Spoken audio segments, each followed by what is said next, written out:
दो थ्योरी चल रही है, एक टीवी चैनल के एग्जिट पोल की, दूसरी इंडिया गठबंधन की अपने आंकड़ों की। कांग्रेस के अध्यक्ष मल्लिकार्जुन खड़गे, अखिलेश यादव, राहुल गांधी समेत विपक्ष के बड़े नेता एग्जिट पोल को गलत ठहरा रहे हैं। खड़गे ने 295 सीट इंडिया गठबंधन को दिए। नमस्कार, मैं रिया सिंह, आप देख रहे हैं ओसी न्यूज। मेरे साथ आज मौजूद हैं ओसी न्यूज के ग्रुप एडिटर प्रकाश नारायण सिंह। आज बीजेपी आरएसएस के बीच का तनाव, योगी बनाम शाह, पीएम कौन, इन सब सवालों का जवाब पूछेंगे इनसे। प्रकाश जी, आपका स्वागत है।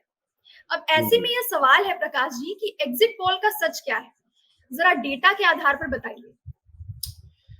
देखिए, अभी तक रिसेंट में जो मैं 2014 के बाद की बात करूं तो एग्जिट पोल बिहार में भी फेल हुआ, एग्जिट पोल बंगाल में भी फेल हुआ।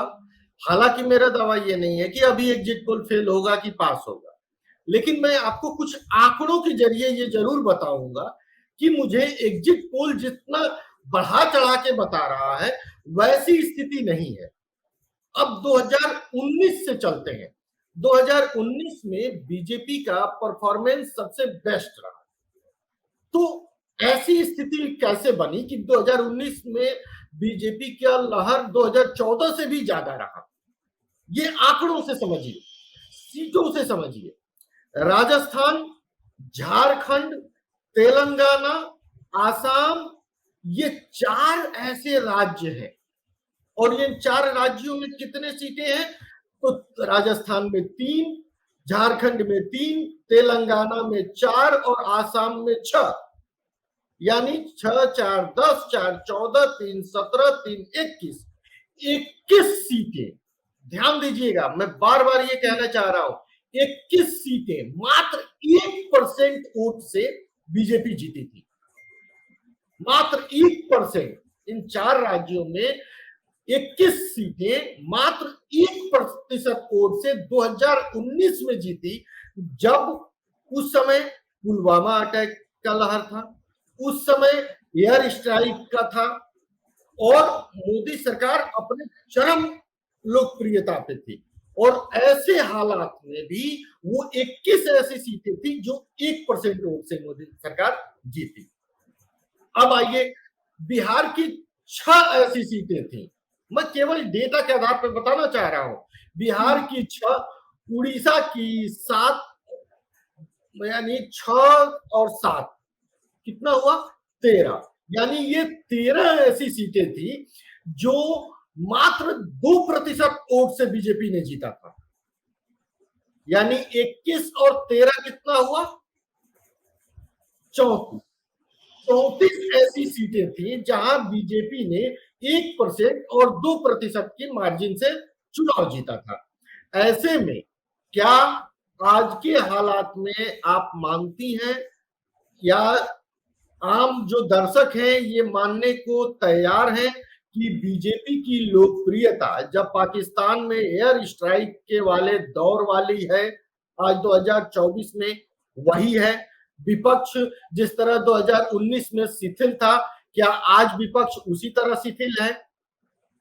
यदि ऐसा नहीं है, आपको लगता है कि यदि बीजेपी की सरकार की लोकप्रियता 1% या 2% भी डाउन हुई होगी तो 34 सीटें ये खो रहे हैं पिछली बार की तुलना में। यानी 303 इनकी सीटें थी, 34 घट गई, तो कितना हुआ? 269 या 70 के करीब में ये इनकी सीटें आई, जहां 1-2% का अंतर था इनके जीत हार में। मैं वही ध्यान दे, और ये लोग कहते कि सपा बसपा का गठबंधन था, तो मैंने कहीं यूपी का जिक्र नहीं किया है। ये उन जगह की बात है जहां ये आसाम से लेकर और उन राज्यों की बात मैंने कहा है। आसाम, तेलंगाना, झारखंड और राजस्थान। और अब यहां ध्यान दीजिए, तेलंगाना में कांग्रेस की सरकार आई है, यानी कहीं ना कहीं कांग्रेस की लोकप्रियता में बढ़त हुई है। बिहार में इस बार तेजस्वी ने करीब 200 से ऊपर सभाएं की हैं। और क्या इस तरह 2019 में सभाएं हुई थी? सीटों का बंटवारा, अच्छा, ये एग्जिट पोल भी बिहार में इनकी बता रही है कि हाँ, इनकी सीटें कम होंगी। नीतीश की छवि इतनी की लोकप्रियता जो डाउन हुई है, क्या 2019 में नीतीश का लोकप्रियता इसी तरह गिरा हुआ था? यदि ऐसा नहीं है, 2% का मार्जिन भी यदि बीजेपी का कम होता है, तो मैं ये नहीं कह रहा हूं कि महागठबंधन का बढ़ जाए। मानता हूं कि महागठबंधन का 1% नहीं बढ़ा, लेकिन बीजेपी की लोकप्रियता घट गई यदि 2%, तो बिहार में 6 सीटें वो भी एनडीए खो देगा।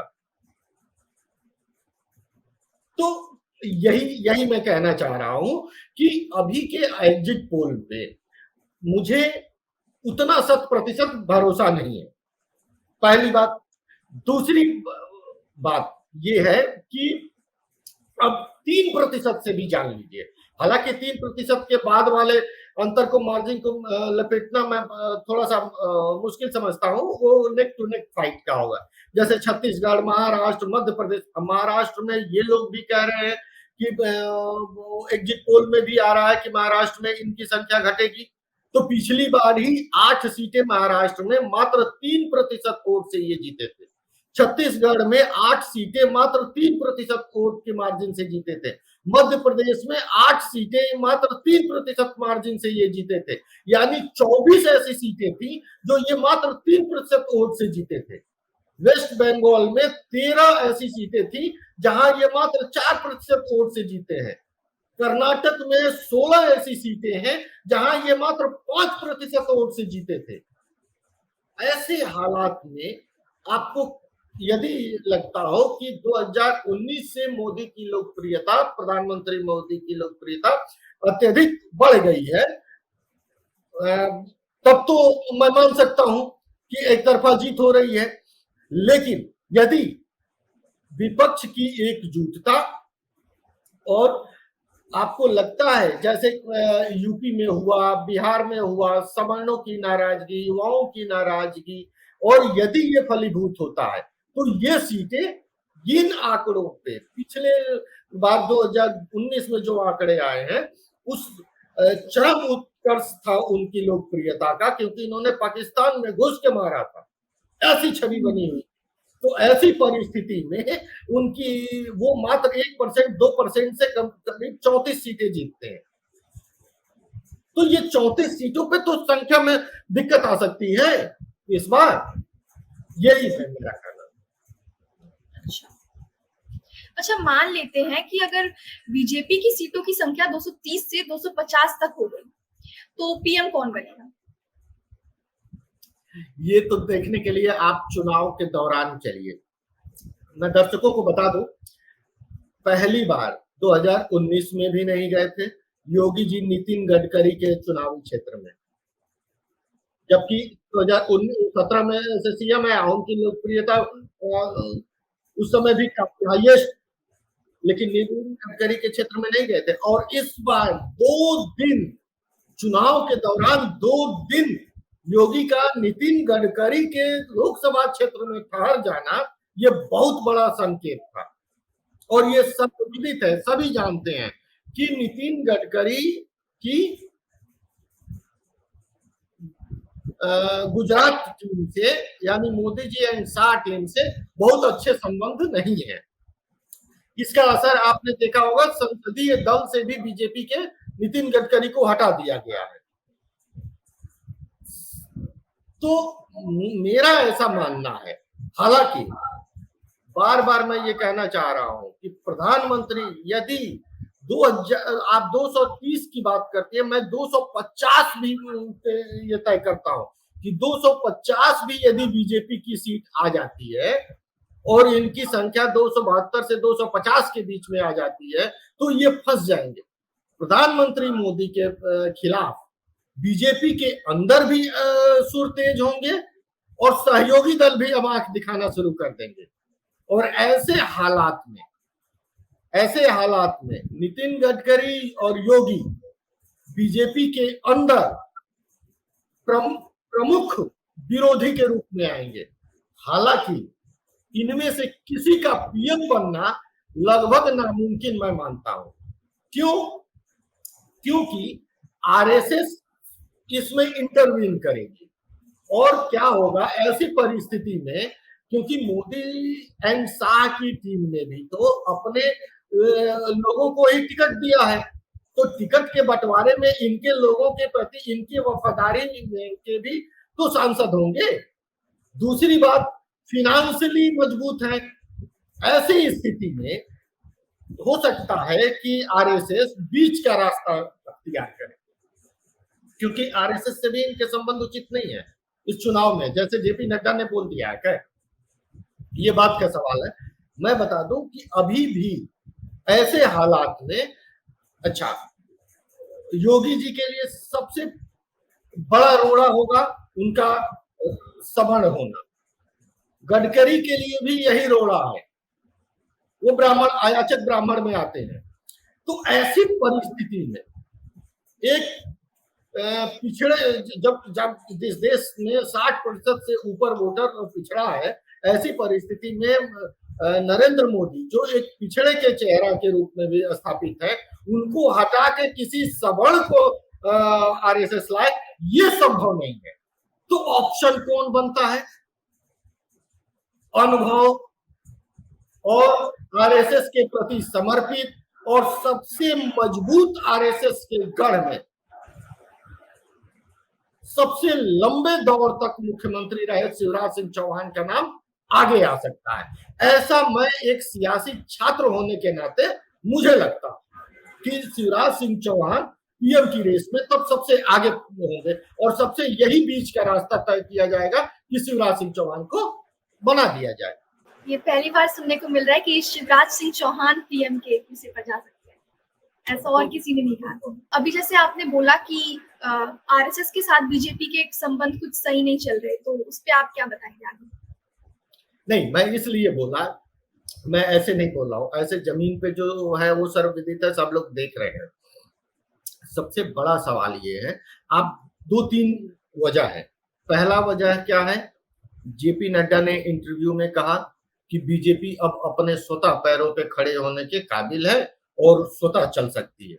आप सोचिए, एक गरीब बाप अपना जमीन बेच के, अपना मेहनत कड़े परिश्रम से पसीना बहा के अपने बेटे को कलेक्टर बनाता है और उसका बेटा डीएम बनने के बाद कह दे कि नहीं नहीं, मुझे अब अपने पिता की जरूरत नहीं है, मैं अपना खर्च चलाने के लिए काबिल हूँ। उस पिता पे क्या गुजरेगी? आरएसएस बुरी से बुरी परिस्थिति में बीजेपी को आगे बढ़ाती रही है और ऐसे इसीलिए उसको मातृ संगठन कहिए या जो भी आप कहें वो है। और ऐसी स्थिति में होगा तो और एक जेपी नड्डा का बयान, जेपी नड्डा इतने लोकप्रिय और इतने इस बीजेपी के राष्ट्रीय अध्यक्ष हैं, लेकिन ये सभी जानते हैं कि वो एक तरह से मनोनीत है ना?